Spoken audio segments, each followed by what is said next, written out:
nosotros como habitantes o desplazados del municipio del Castillo nos volvimos a reunir en Villavicencio. Fueron 5 años de trabajo para organizarnos para volver a llegar a nuestra región. Se habló con el gobierno, pero no nos brindaba unas garantías para volver a la región. Las garantías que nos daba era militarizar. Siempre la comunidad pedía de que no fueran grupos armados, sino que fuera la Defensoría del Pueblo, fuera la Cruz Roja. Entonces, cuando llegamos en el 2006 a nuestro municipio, llegamos a una zona humanitaria que se había construido. Al nosotros regresar, no se escogió un monumento hecho de cemento, sino un árbol, porque el árbol nos da vida. Y en las piedras hicimos un corazón, que es donde está escrito en cada piedra alguno de los nombres de las tantas víctimas que hubieron en nuestro municipio, asesinadas, torturadas, desaparecidas.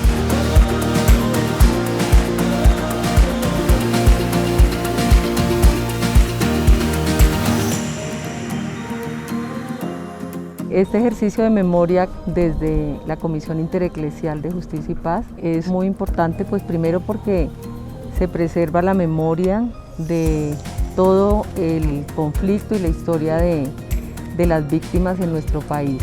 En los encuentros logramos resaltar la problemática de cada una de las regiones que han sido afectadas por diferentes actores, tanto paramilitares, FARC, crímenes de Estado.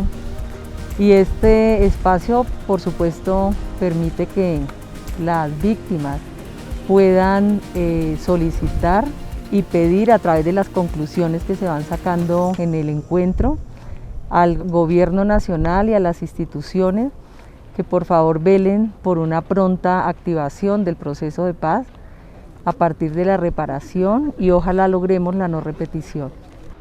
Entonces, en mi caso, en nuestra Cacarica, por ejemplo, las dos zonas humanitarias, pues estamos trabajando el tema de los acuerdos humanitarios con el actor que está en terreno, que es las AGC. Y acá la razón de ser de los exmilitares que buscan algo de justicia.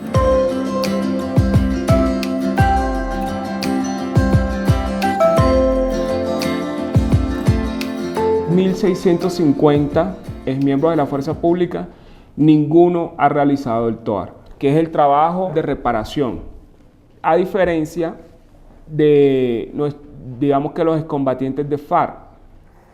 Estamos esperando que la Justicia Especial de la Paz nos llame para decir la verdad de todo lo que nosotros conocemos de lo malo que ocurrió en el ejército, que pasó en el Huila, del coronel que se prestó para muchas cosas malas y que me colaboren porque estoy en el abandono total. Él se acerca a nosotros en razón de que hay una presión del Ministerio de Defensa a través de los abogados para que él no diga todo lo que sabe de los coroneles generales comprometidos en ejecuciones extrajudiciales, pero también en otras responsabilidades que tienen que ver con paramilitares en esa región del país.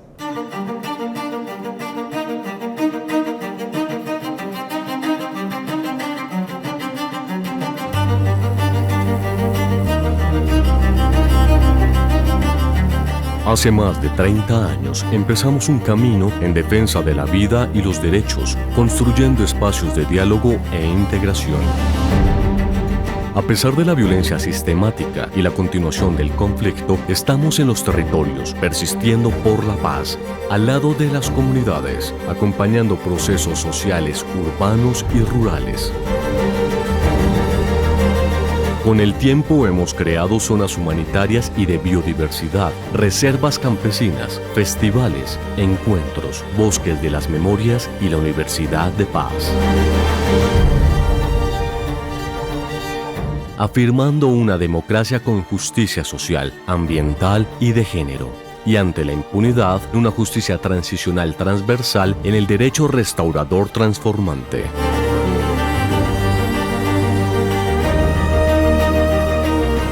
En la constancia de nuestros esfuerzos diarios, seguimos convencidos que la escucha nos puede llevar a un país donde la diferencia no provoca odios y rencores, sino la búsqueda de una armonía que inspire lo demás, porque somos ríos de historias que llegamos al mismo mar, inédito de verdades y esperanzas, porque somos colombianas y colombianos levantando culturas de paz.